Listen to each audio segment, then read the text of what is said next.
Hi friends, అందరికీ very very good morning అండి. అందరూ ఎలా ఉన్నారు? అందరికీ హ్యాపీ సండే. అందరు తిన్నారా? నేనైతే ఇప్పుడే బ్రేక్ఫాస్ట్ చేస్తున్నాను. వేడి వేడి ఇడ్లీ, దోశ, అలాగే శనగపప్పుతో చేసిన చట్నీ అండి.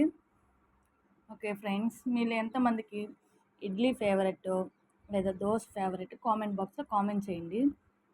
చూడండి, వేడి వేడి ఇడ్లీ, అలాగే శనగపప్పుతో చేసిన చట్నీ.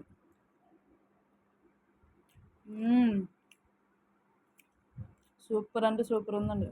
సాఫ్ట్ ఇడ్లీ చాలా అంటే చాలా మెత్తగా వచ్చింది. చట్నీ కూడా పర్ఫెక్ట్గా సరిపోయింది. సూపర్. ఓకే ఫ్రెండ్స్, మరి ఈరోజు సండే స్పెషల్లో మీ ఇంట్లో ఏం స్పెషల్ కామెంట్ బాక్స్లో కామెంట్ చేయండి. అలాగే మీరేం తిన్నారో కామెంట్ చేయండి. నా వీడియో మీకు నచ్చితే ఒక చిన్న లైక్ చేయండి, అలాగే సబ్స్క్రైబ్ చేయండి. సూపర్ టేస్ట్ అండి.